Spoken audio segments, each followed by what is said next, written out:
convidar você a abrir a palavra de Deus no livro de Atos, capítulo 3. Nós estamos no nosso 6º sermão a respeito desse texto. Atos, capítulo 3, vamos acalmar os corações.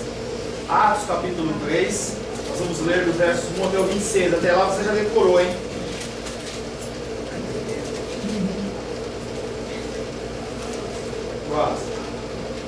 Atos capítulo 3, versos 1 a 26 diz o seguinte: Pedro e João subiam ao templo para a oração da hora nona.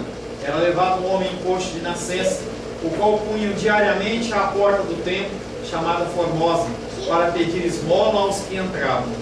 Vendo ele a Pedro e a João que iam entrar no templo, implorava que lhe dessem uma esmola.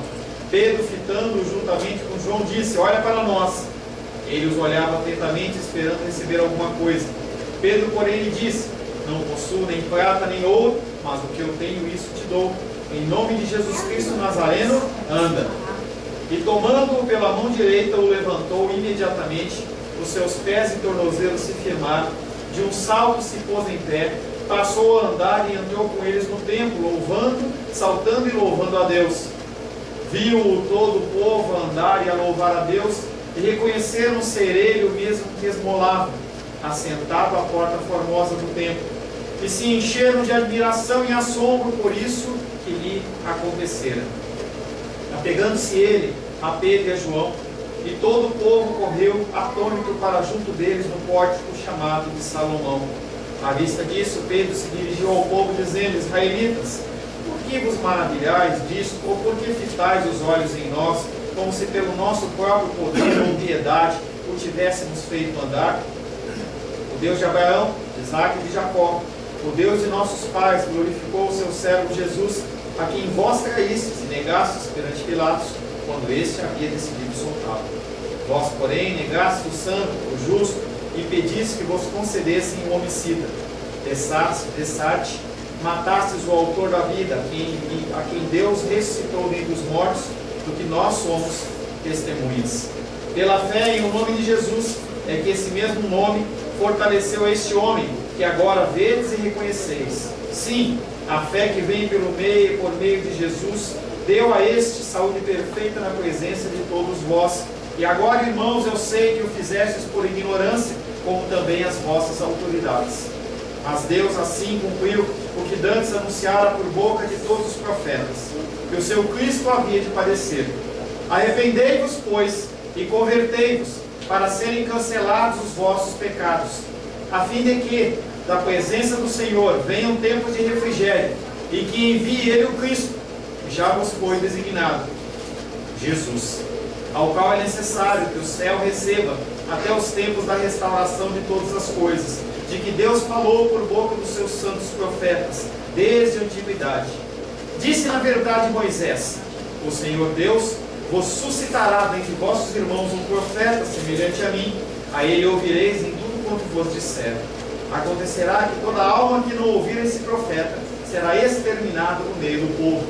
E todos os profetas, a começar com Samuel, assim como todos quantos depois falaram, também anunciaram esses dias: Vós sois os filhos dos profetas e da aliança que Deus estabeleceu com vossos pais, dizendo a Abraão: Na tua descendência serão abençoadas todas as nações da terra.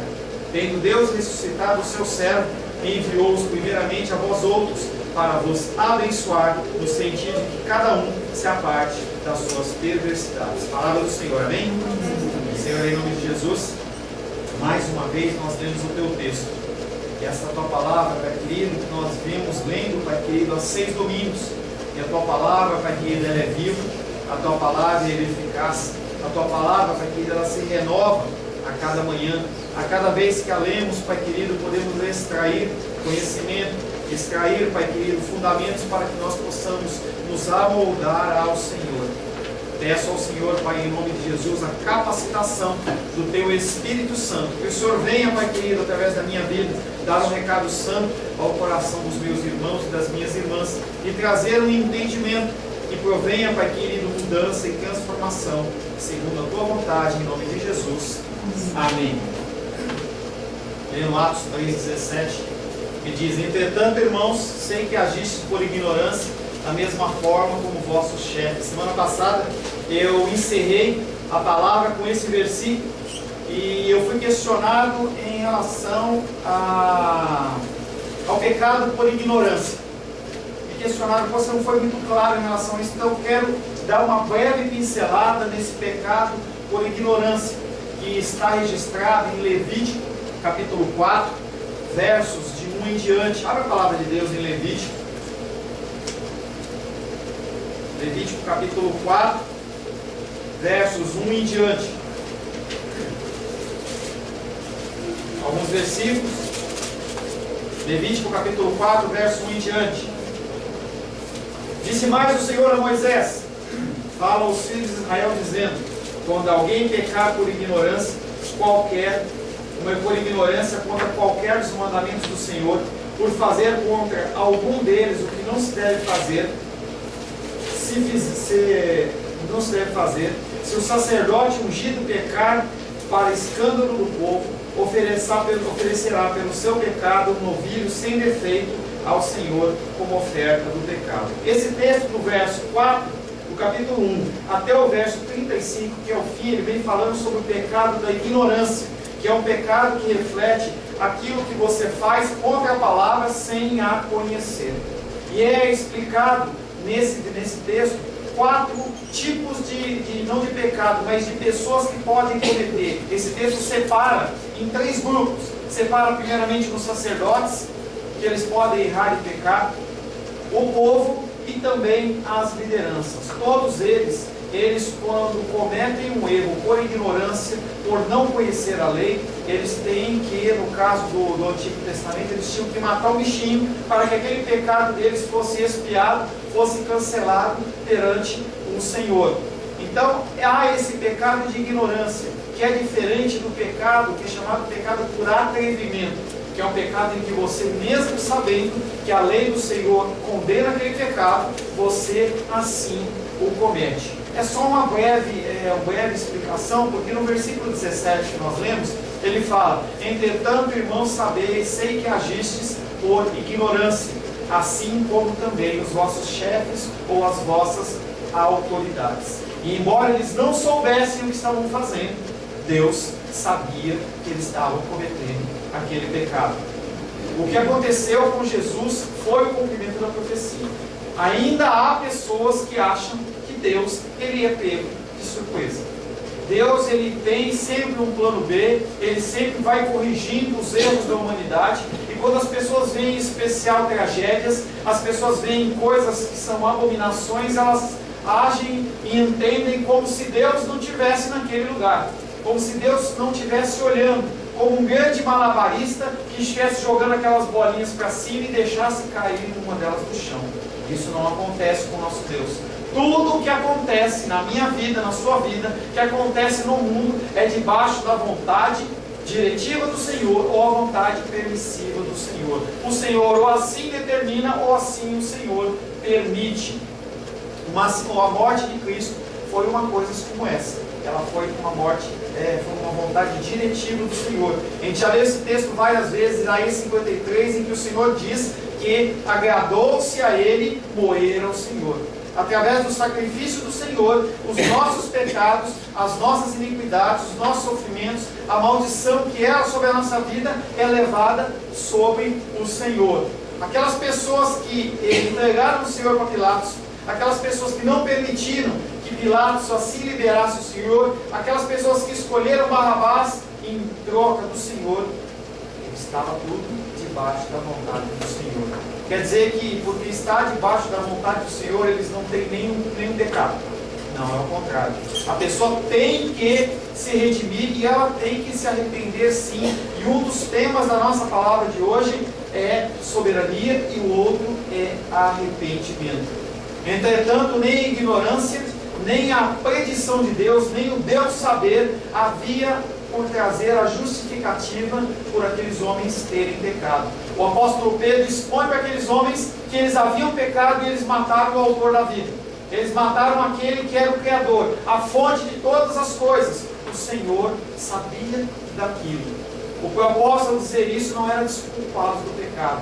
Quando ele olha e fala assim, é por ignorância que vocês pecaram. Ele não estava desculpando eles.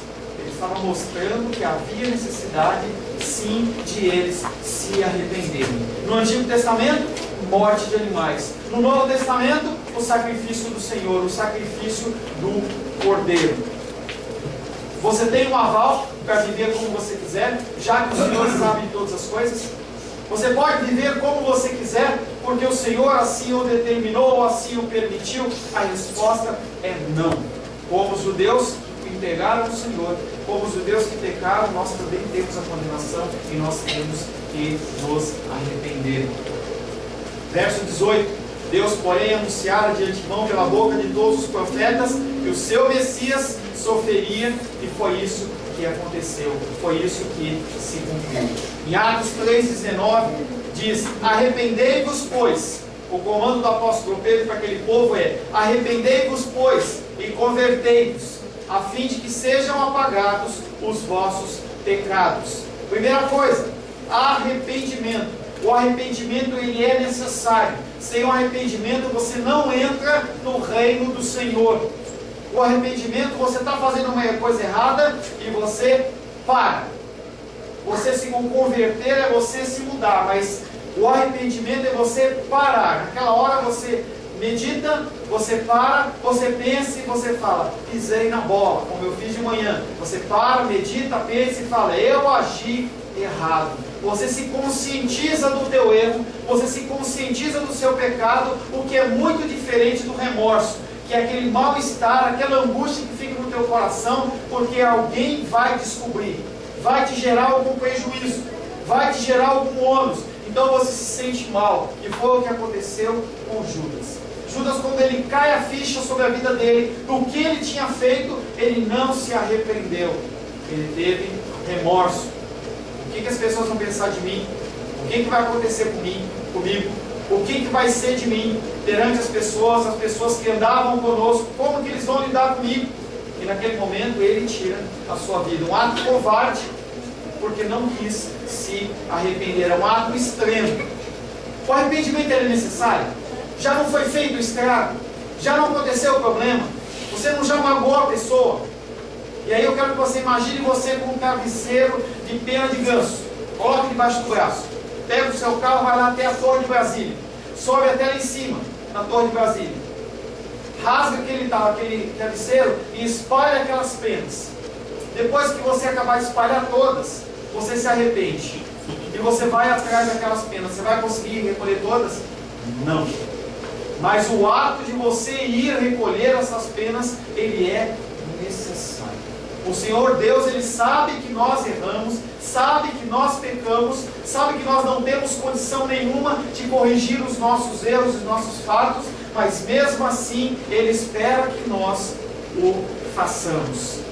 Romanos 11:24 diz: pois se fosse cortado daqui por natureza era oliveira brava, e contra a natureza enxertado em boa oliveira, quanto mais não serão enxertados na sua própria oliveira aqueles que são ramos naturais. A parte A desse versículo diz: nós éramos de oliveira brava, nós éramos pecadores, nós éramos pessoas voltadas para os nossos desejos, para as nossas vontades, e fora da nossa vontade. E aí nós vamos de encontro ao livre-arbítrio, que as pessoas elas entendem que elas podem escolher. Nós, contra a nossa vontade, contra a nossa natureza pecaminosa, nós somos tirados daquela oliveira e enxertados no Senhor. Aquela seiva do Senhor começa a correr sobre nós. O que deveria acontecer era, a partir daí, nós não pecamos mais, mas a gente sabe que não é assim. Infelizmente, nós continuamos pecando. Infelizmente, parece que nós estamos acumulando sobre os nossos ombros mais e mais pecado. Porque a palavra de Deus diz em Romanos 7,19: porque o que eu não faço, o bem que eu quero fazer, eu não consigo fazer, mas o mal que eu não quero, esse faço.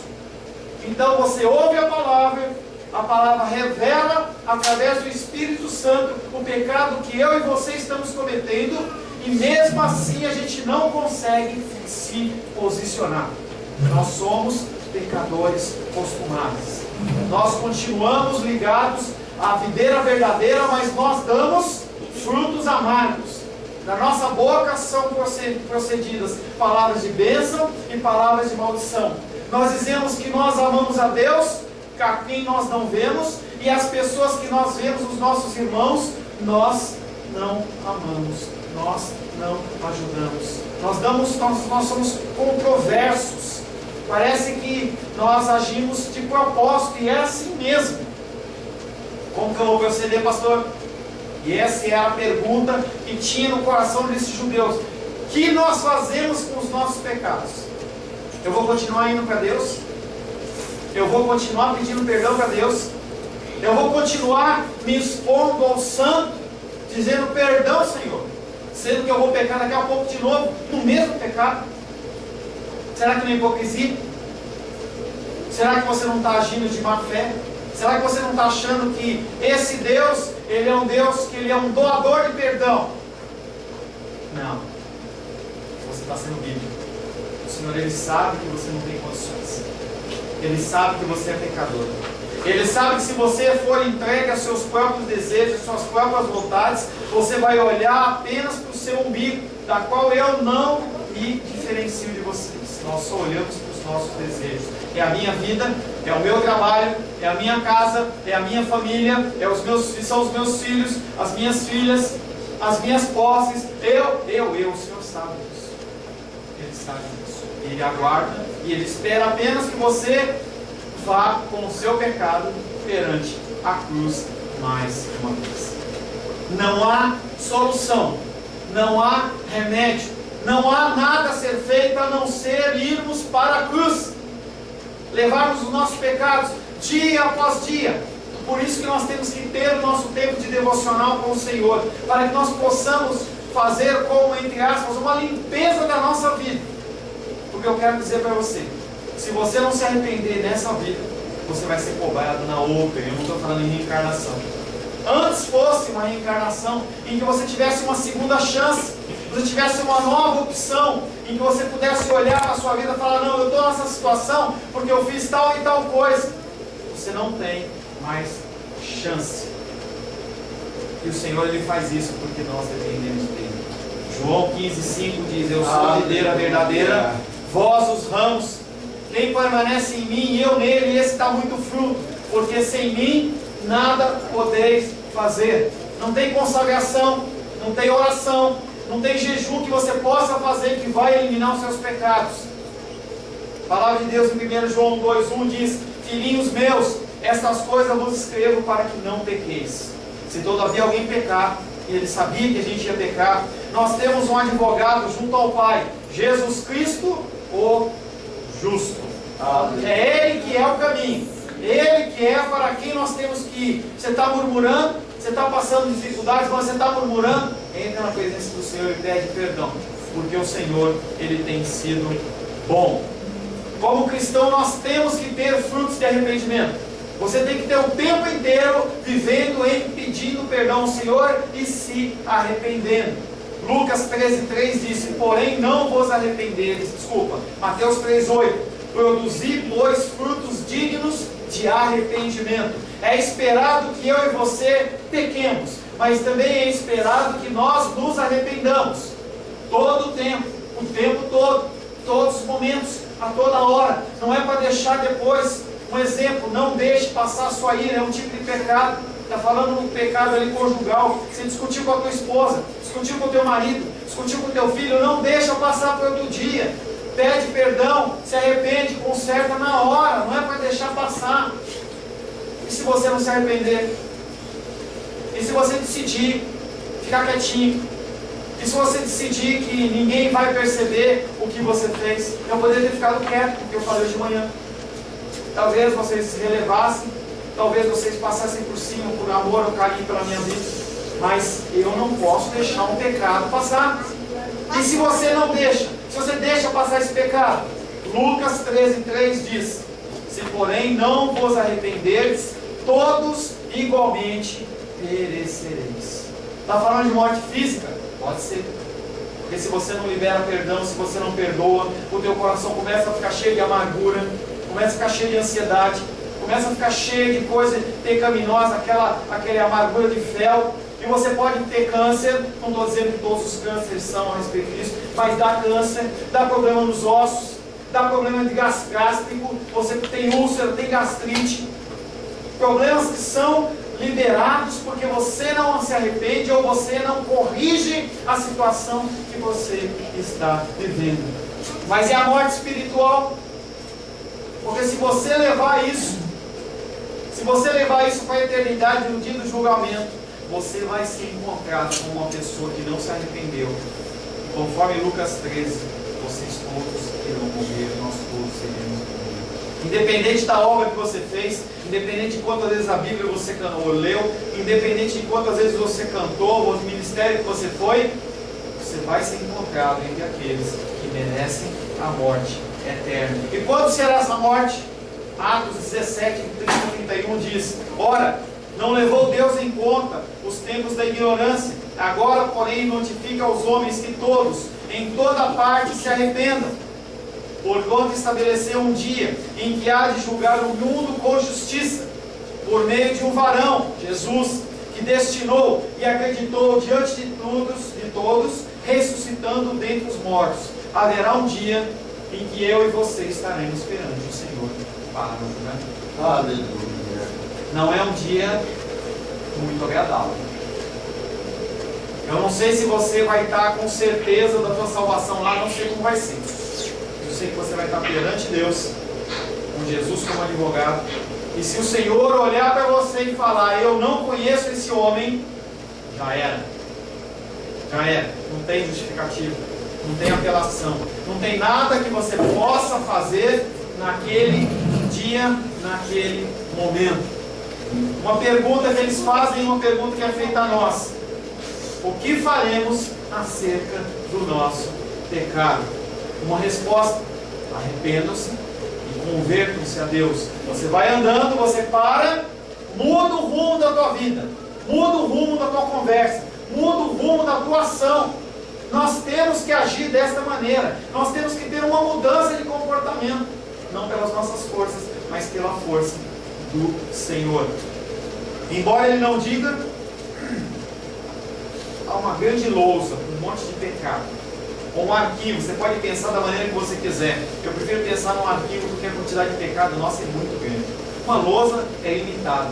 E aí aquele monte de pecado lá, se você se arrepende, se você tem uma mudança genuína de coração, aquele pecado ele é rasgado, ele deixa de existir. Quando o inimigo for acusar, o Senhor fala: não lembro disso não, esse pecado não está aqui, ele já foi pago, ele já foi apagado. Nós vamos falar na santificação progressiva no sábado. Isso chama-se justificação. Você tinha que pagar uma dívida, você tinha que pagar um pecado, e o Senhor Jesus Cristo, Ele vai lá e paga o pecado por mim e paga o pecado por você. As palavras de Pedro constituem uma alusão ao batismo. O batismo é isso. O batismo de João Batista, ele era o batismo de arrependimento. As pessoas, elas confessavam os seus pecados e elas se lavavam num ato simbólico. Não é que aquilo vai trazer um mover espiritual na tua vida, não acontece isso. É um momento de emoção, é um momento diferente, que marca a minha vida, marca a sua vida como cristão, mas nada mais é do que um banho de água. Se você não se colocar como uma pessoa que analisa a sua vida, busca através da palavra a correção, a conversão e a mudança de comportamento. Pedro emprega palavras e pecados no plural, porque ele não está falando de um pecado só. Não está falando com os judeus só do pecado de entregar Jesus, mas os nossos pecados diários, a falta de amor que nós temos pelos nossos familiares, como nós não temos paciência com eles. Eu tenho problema de falta de paciência. Eu tenho problema de paciência. Às vezes eu me irrito, entendeu? Com as pessoas que eu mais amo. E a gente não pode simplesmente identificar o pecado e falar assim: tudo bem, Deus conhece. Deus, Ele conhece. Mas nós temos que nos arrepender. Nós temos que mudar o nosso comportamento. Porque nós temos mostrado para os nossos filhos, porque nós temos mostrado para os nossos pais, para os nossos irmãos, que nós somos melhores. 1 Pedro diz que nós temos que dar testemunho, estar sempre prontos. 1 Pedro 16, nós temos que estar sempre prontos a dar testemunho da nossa fé, com muito amor e com muita mansidão. Já falei isso, volto a falar, o Espírito está falando, vou falar, falo de novo. Gente, nós não somos melhores que ninguém. Se o Senhor afastar a mãozinha dele, se o Espírito Santo não dá um pouquinho para a direita, nós estamos perdidos. É apenas pela graça e misericórdia do Senhor. E nós temos que ter amor, temos que ter paciência com as pessoas que estão aprendendo, que estão iniciando a caminhada cristã. As palavras de Pedro constituem uma alusão ao batismo, que é o símbolo da lavagem dos pecados do homem. Pedro emprega a palavra pecados no plural, a fim de englobar a totalidade dos pecados do crente. Quando Deus perdoa os pecados do homem, o relacionamento entre eles, entre as pessoas e os homens, ele é restaurado. Porque a única coisa que nos afasta de Deus é o pecado. Deus, ele nos criou a imagem e semelhança dele, para nós vivermos como nós cantamos, em união, em unidade, junto com ele, não para vivermos afastados. Seria um Deus masoquista, seria um Deus com um coração maligno, ter criado a humanidade no sentido, eu vou criar somente para destruir. Não, o propósito dele é que a gente mude o nosso coração, que a gente se conforme à figura de Jesus. Jesus vem também como exemplo. Ele vem para cumprir a vontade do Senhor, ele vem para fazer o que nós não poderíamos, mas ele também vem como exemplo. Ele, como 100% homem, ele também era capaz, ele foi tentado em todas as coisas, e nenhuma coisa ele foi encontrado com pecado. Nós temos essa possibilidade, sim. Se não bastar para você Jesus Cristo, vai no Antigo Testamento, na vida de Jó, aquele homem que sofreu, que perdeu, teve tantos reveses na vida. Ele continuou perseverante, lutando, sempre na força do Senhor. No final ele deu uma vacilada, mas ele reconhece, ele se arrepende, ele muda o comportamento dele, e o Senhor restitui 2 vezes mais, não no sentido de dar mais riqueza, mas no sentido de ele ter mais comunhão com o Senhor. Arrependei-vos, pois, e convertei-vos, a fim de que sejam apagados os seus pecados. Você pode simplesmente não se arrepender? Você pode, só que não convém, porque tem consequências. A gente tem ensinado isso muito para a Luísa, sobre as consequências das coisas que são feitas erradas. Quando você comete uma coisa errada, há consequências. Não tem como esse Deus lindo e maravilhoso, ele simplesmente passar por cima das consequências. Há consequências, e muitas vezes essas consequências, elas são amargas. A gente viu um filme essa tarde, eu com a Rosângela, que mostrava a vida de uma pessoa que ela tinha uma vida toda para seguir com a moça, e naquele momento ele se perdeu, teve uma aventura, e a moça engravidou, e veio uma série de desgraças na sequência ali, e nunca mais aquele casal ficou junto, com consequências amargas sobre a nossa vida. Quando eu aconselho pessoas que vão casar, e eu falo, muito cuidado com a decisão que você toma. Casamento é para uma vida toda. Casamento cristão não é um casamento para você passar 1 dia, 2 dias, e depois você, eu não quero mais, eu estou cansado, incompatibilidade de gêneros. Não tem isso no casamento cristão, não tem essas aberturas. O divórcio existe apenas pelo coração duro do homem e o coração duro da mulher, somente por isso. Quem instituiu o divórcio não foi Deus, ele apenas regulamentou, para que a coisa pudesse ser feita e não fosse destrutiva. Imagina hoje o divórcio sendo um pecado mortal, como que ficaria a humanidade? Então ele vem regulamentando, o Senhor ele regulamenta também as coisas, mas não quer dizer que ele ama aquilo que está sendo feito. Atos 3:20 diz: assim virão tempos de refrigério, assim como quando você se arrepender, quando você mudar o seu comportamento, virão tempos de refrigério. Esse tempo não está falando em períodos, está falando em estações. Eu estou dizendo para você que você não vai ter mais luta? Não. Tem igrejas que vendem essa ideia. Você aceita Jesus como Salvador e acabou a luta. Agora você vai viver de glória em glória, de vitória em vitória, como se você pudesse ser vitorioso, como você pudesse ter algum tipo de glória se você não tivesse tido uma batalha antes. Como é que você vai ser vitorioso em alguma coisa que você não lutou? É totalmente sem sentido. Essa essa palavra é uma palavra de mentira. A nossa vida é uma vida de luta. Nós não somos chamados para a felicidade. Nós somos chamados para o sofrimento. Nós vamos contra a mão do mundo. E como é que você é feliz? Pastor, eu sou feliz. Eu quero dizer para você que eu sou feliz. Eu sou feliz com essa igreja. Eu sou feliz com vocês como membros. Eu sou feliz com a minha esposa maravilhosa, com a minha filhinha, com o meu filho. Eu sou feliz. Mas a gente é feliz como? Cumprindo o propósito de Deus nas nossas vidas e através das nossas vidas. Apenas dessa maneira nós temos uma felicidade que ela perdura por um breve momento. Porque de tempos em tempos você é provado, de tempos em tempos você passa lutas, você passa dificuldades, mesmo andando certinho. Mesmo que as pessoas olhem para você e digam: maldição sem causa não prospera. Você está vivendo direitinho. Mas a coisa acontece, as lutas vêm, as dificuldades vêm, e não necessariamente você está andando errado. O Senhor ele pode estar afinando a sua vida, o Senhor pode estar aprimorando a sua vida, Ele pode estar te tornando um cristão melhor. E o Senhor ele sacode mesmo. Eu creio que é um novo tempo. Eu creio que é um tempo, eu falei para vocês que eu estou com essa dor de barriga e eu vou começar a olhar com mais afinco o salão para a gente estar alugando sem desespero nenhum, mas é um tempo. Como houve o tempo de eu sair da outra igreja, um tempo, dores, tristezas, mas para que viessem tempos de refrigério. O meu tempo com vocês hoje aqui é um tempo de refrigério. Para mim é um tempo de refrigério. É um tempo de alegria. Eu olho para Deus, eu olho para o céu e falo: Deus, glórias ao Senhor por essas vidas que estão com a gente. Glórias ao Senhor. Eu vejo pessoas que, na sua humildade, tentam buscar ao Senhor. São pessoas falhas, são pessoas fracas, pessoas pecadoras, mas que procuram fazer a vontade de Deus. Muitos pastores não têm o que eu tenho. Que as pessoas me ligam e falam: pastor, hoje eu não vou. Hoje recebi um recado bonitinho: pastor, hoje eu não vou porque eu vou buscar minha filha no aeroporto. Você acha que isso é normal? Você acha que é normal no meio pastoral isso acontecer? Os membros vão e vêm e não estão nem aí. E eu sou feliz, eu vivo um tempo de refrigério.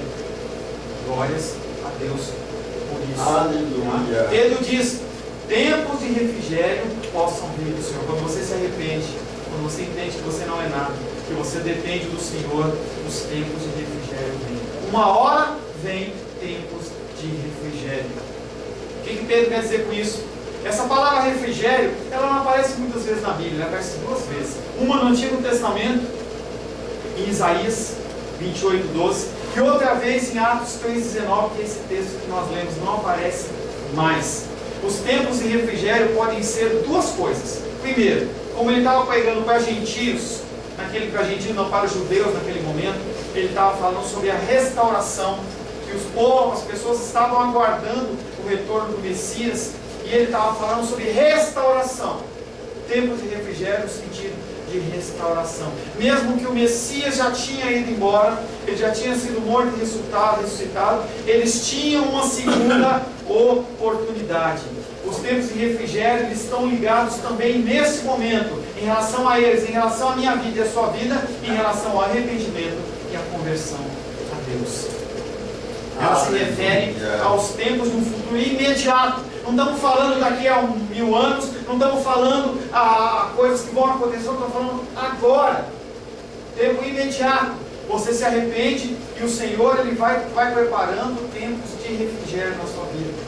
A gente não tem como descobrir que tempos é esse e quando serão. Se eles vão ser longos, se eles vão ser curtos. Mas eles são conforme a presciência do Senhor, conforme a ordenança de Deus, conforme a necessidade minha e sua. Se o Senhor achar que você precisa de menos tempo de refrigério, Ele vai te treinar mais. Ele vai passar a fazer com que você passe mais por provação, para que você fique mais semelhante a Cristo. E é interessante, porque quando você é aprovado, você fica semelhante a Cristo. Como que nós não podemos glorificar a Deus por isso? Lembra do filme do Mel Gibson, Paixão de Cristo? Filme duro de assistir. E as pessoas, muitos deles cristãos que assistem esse filme, ficam chocados, mas você não, uma coisa que você não vê, pessoas dizendo glória a Deus. Você já falou glória a Deus enquanto Jesus Cristo estava apanhando?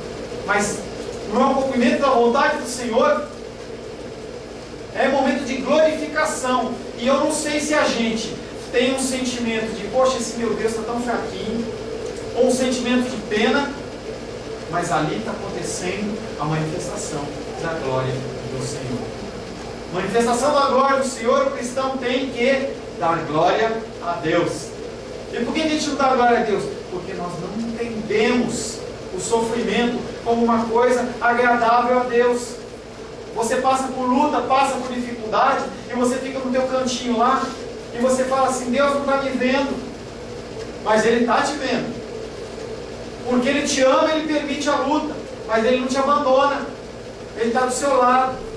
E talvez você não consiga ver o teu crescimento após essa luta, mas o Senhor, Ele está vendo.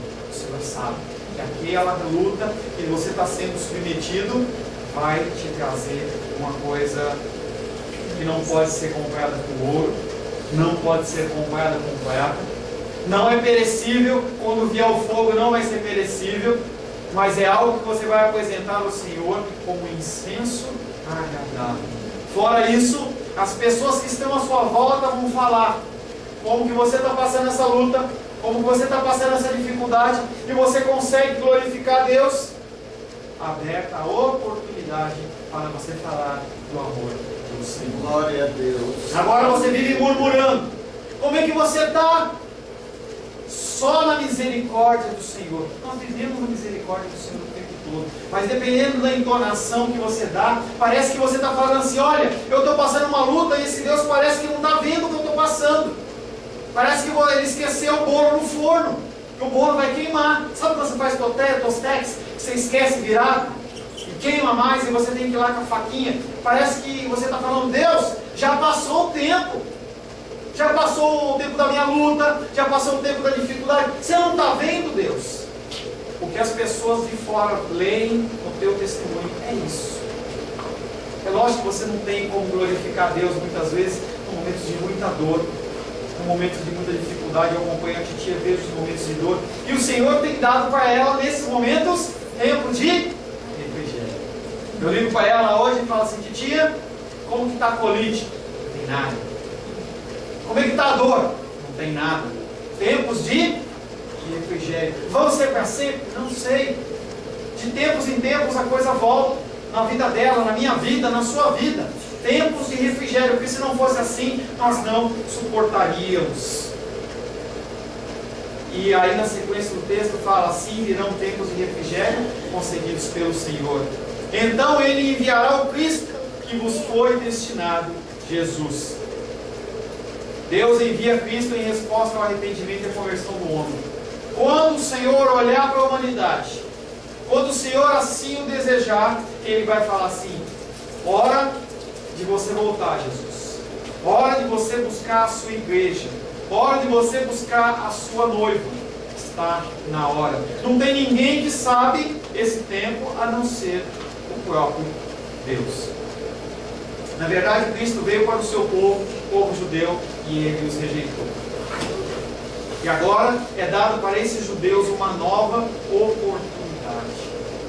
Vocês querem, vocês não aceitaram Jesus Cristo naquele momento em que Ele estava em carne. Agora é aberta a oportunidade para você aceitar o Senhor como Salvador. Talvez vocês, daqueles que me ouvem, todos são convertidos. Mas a gente tem sido acessado pela internet por muitas pessoas. Eu quero dizer que se alguém tem algum pecado a ser confessado, aquele que é fiel e justo, Ele é capaz de perdoar pecados. Aleluia. Independente do pecado que foi cometido. Porque a medida de pecado não é a minha, não é a sua, é a do Senhor. O Senhor, Ele olha tudo de uma maneira horizontal. Se você tem problema de drogas, problema de uma enfermidade grave, de murmuração, qualquer coisa que você tenha, você pode ir para a cruz. A cruz ela não é para determinados tipos de problemas, determinados tipos de pecado, é para todo e qualquer pecado. Se houver arrependimento sincero, você pode ir para a cruz. Em sua graça e amor, Deus concede mais uma oportunidade para aqueles judeus reconhecer a Cristo. Para nós também, diariamente, essa oportunidade nos é dada.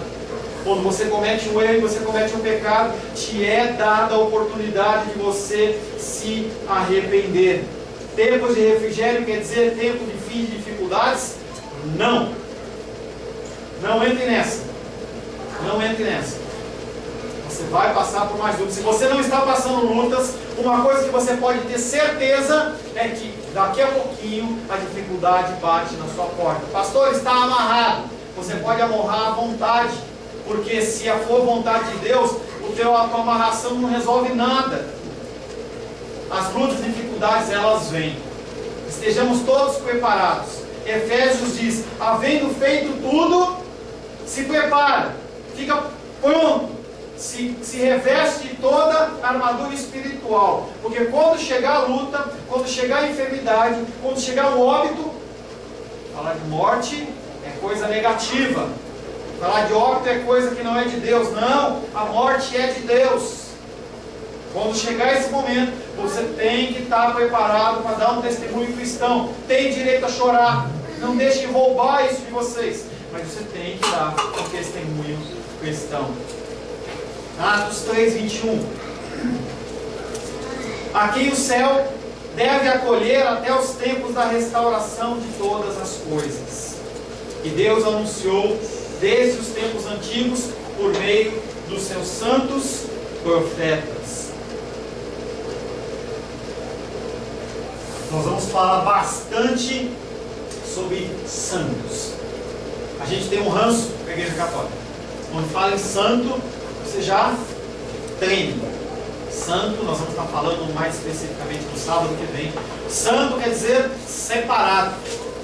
A partir do momento em que você aceitou Cristo como Salvador, dentro do conceito temporal, porque Deus já tinha te escolhido, a partir do momento que você aceitou Jesus como Salvador, os seus pecados, eles são justificados, e você é tornado santo.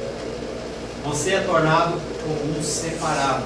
Então esses profetas, santos profetas, que desde os tempos antigos haviam falando a palavra do Senhor, agora eles entregam o cajado na minha mão e nas suas mãos.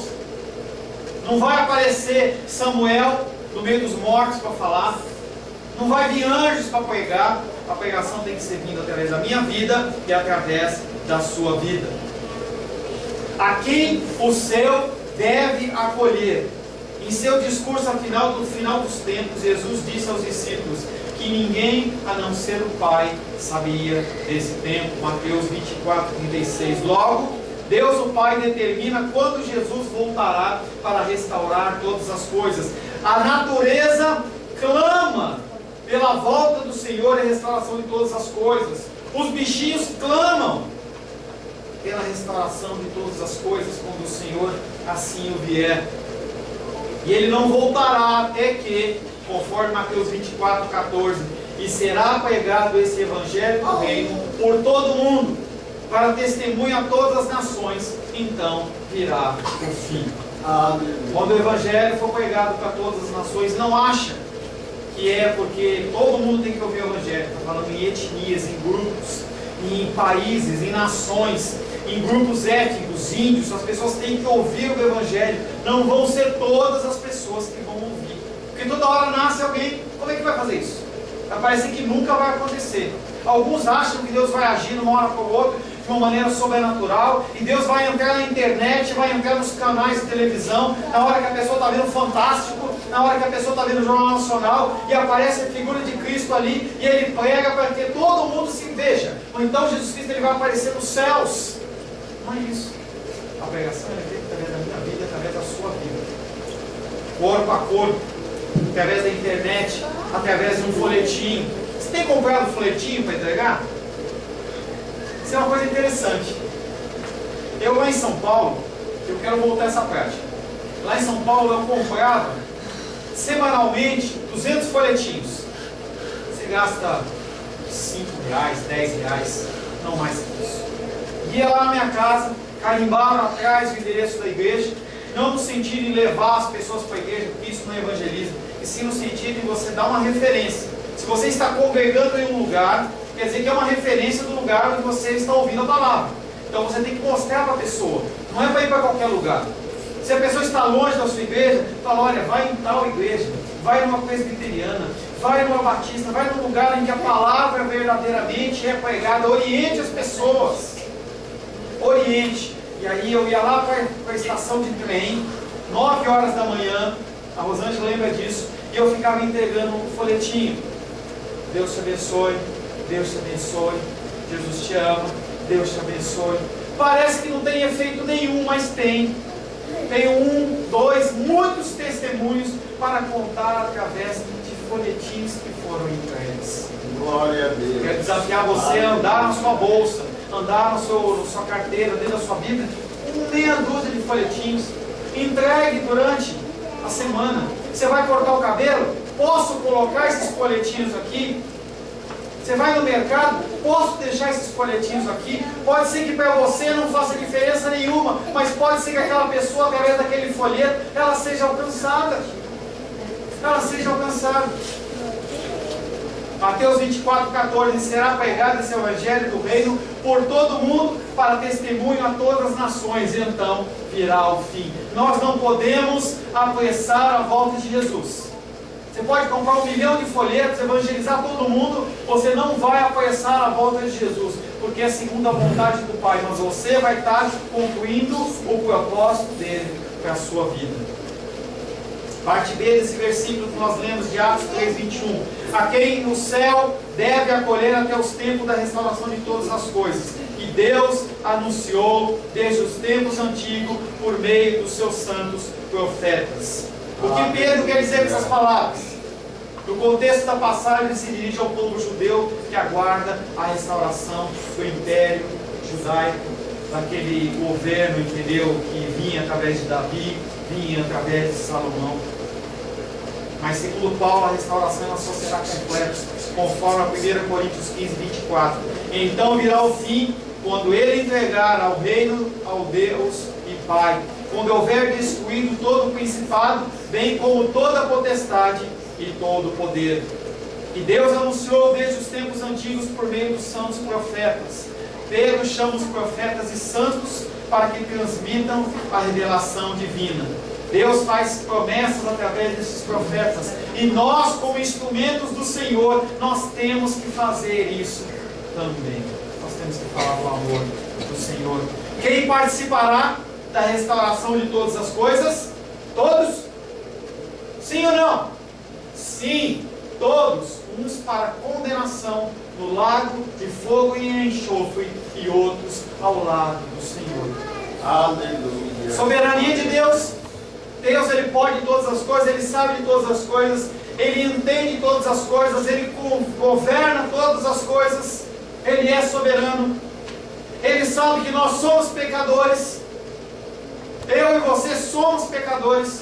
E quanto mais tempo de cristianismo, quanto mais tempo de leitura da palavra, mais você é pecador. Porque você se depara com um novo grau de pecaminosidade que o teu coração é, porque é confrontado com a palavra. Você tem que ir para a cruz. Não tem outro lugar. Você tem que ir para a cruz. Tem que pedir perdão dos seus pecados. Enumere os seus pecados e peça perdão ao Senhor. Exercite, em vez de pede, Senhor, me dá. Comece a exercitar, Senhor, perdão. Comece a exercitar isso. Faça isso essa semana. Evita falar assim, não vou pedir essa semana. Não estou falando para você fazer um propósito, ore antes. Mas se aprover o teu coração, fala assim, não vou pedir. Eu só vou pedir perdão. Não é nem agradecer, eu vou pedir perdão. Você vai parecer que nem aquela pessoa que está catando pulga ou piolho. Sabe quando cata piolho na cabeça do filho? Só procurando, passando aquele pente fino. Começa a passar o pente fino nos seus pecados, na sua vida. Começa a analisar, pega os 10 mandamentos. Eu tenho honrado meus pais, eu tenho honrado as autoridades. Não, Senhor, me perdoa. Me ensina, Senhor. Eu tenho sido obediente, eu tenho falado mentira, eu tenho sido uma pessoa que não sou bom para as pessoas, eu não dou esmola, eu não ajudo, eu não faço. Senhor, me ajuda, eu não consigo, me perdoa. Põe essa palavra no seu coração essa semana. Fica essa semana com um pedido de perdão na sua boca, preparado. Perdão. Aí Deus fala assim para você: não, perdão, porque não estou pedindo perdão, porque alguma coisa eu fiz errado. Eu lembro que meu pai, quando a gente ia para Minas, tinha eu e um primo meu, eu era Paulo César e meu primo era Paulo Sérgio. Aí meu tio estava lá sentado lá na sala, do nada ele falava: Paulo! Aí meu pai olhava: o que foi? Falando para o irmão dele: o que foi? Eu já estou chamando a atenção porque um dos dois está fazendo uma coisa errada. É mais ou menos isso que acontece com a minha vida e com você. Nunca o pedido de perdão ele vai ser pouco. Não é um perdão à revelia, mas um perdão de análise. Um perdão de análise do seu coração. Você quer participar com a restauração de todas as coisas como? No inferno? Cumprindo a glória do Senhor, a manifestação da justiça dele lá, ou ao Senhor lá e do Senhor governando de tempos em tempos, de eras em eras, de eternidades em eternidades. Vá para a cruz. Feche seus olhos.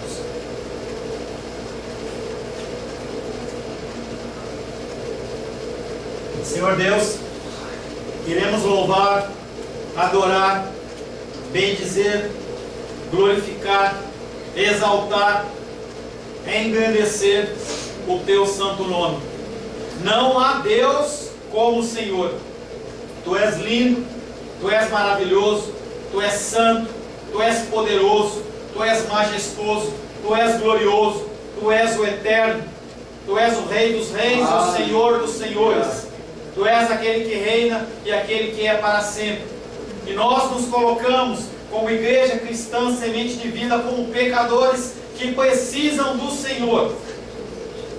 Os pecados são maiores, Pai, a quantidade de pecados são maiores do que os cabelos da nossa cabeça. E nós precisamos do Senhor. Mostra-nos, Pai querido, em que nós temos errado. Mostra-nos, Pai querido, os pecados que através da ignorância nós temos cometido.